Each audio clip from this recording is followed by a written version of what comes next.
Good morning everyone, চলো দেখে নেওয়া যাক আজকের 15 এবং 16 মার্চের ইম্পর্টেন্ট কারেন্ট অ্যাফেয়ার্স। আজকে প্রথম কারেন্ট অ্যাফেয়ার্স রয়েছে, প্রতি বছর 15 March world consumer rights day পালন করা হয়। এবছরের থিম ছিল সেফ প্রোডাক্টস কনফিডেন্ট কনজিউমার্স। 1983 সালের 15 মার্চ প্রথমবার ওয়ার্ল্ড কনজিউমার রাইটস ডে পালন করা হয়েছিল। ন্যাশনাল কনজিউমার রাইটস ডে পালন করা হয় 24শে ডিসেম্বর। প্রখ্যাত তামিল কবি, গীতিকার এবং লেখক আর ভৈরামুথুকে 2025 সালের 60তম জ্ঞানপীঠ পুরস্কারের জন্য নির্বাচিত করা হয়েছে। তামিল সাহিত্যে অসামান্য অবদান এবং 4 দশকেরও বেশি সময় ধরে কাব্য ও গানে নতুন ধারা তৈরির স্বীকৃতিস্বরূপ আর ভৈরামুথুকে ভারতের এই সর্বোচ্চ সাহিত্য সম্মান দেওয়ার ঘোষণা করা হয়েছে। ভারতীয় খেলোয়াড় রাহুল দ্রাবিড়কে সি.কে. নাইডু লাইফটাইম অ্যাচিভমেন্ট অ্যাওয়ার্ডে সম্মানিত করা হয়েছে।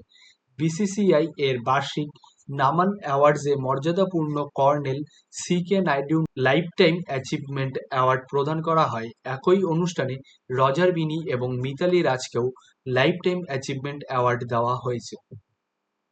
সমুদ্রপথে সম্ভাব্য নিরাপত্তা ঝুঁকি ও অসামঞ্জস্যপূর্ণ হুমকি মোকাবেলায় প্রস্তুতিতে সাগর কবচ মক ড্রিল কেরালাতে আয়োজিত হয়েছে।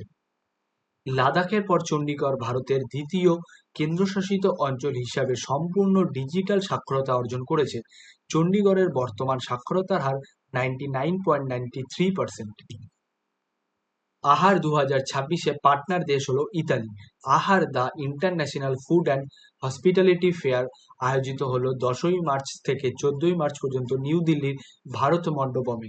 এবছর আহার এর 40তম সংস্করণ আয়োজিত হলো। এটি আয়োজন করেছে ministry of food processing industries এবং ইন্ডিয়া ট্রেড প্রমোশন অর্গানাইজেশন।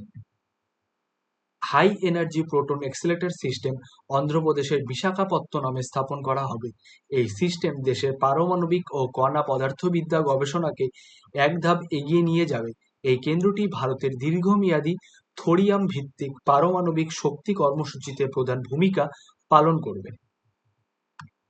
অন্ধ্রপ্রদেশের মুখ্যমন্ত্রী সম্প্রতি রাজ্যের প্রথম উপজাতীয় বাজরা ভিত্তিক খাদ্য মেনু আরাকু কাউনি লঞ্চ করেছেন।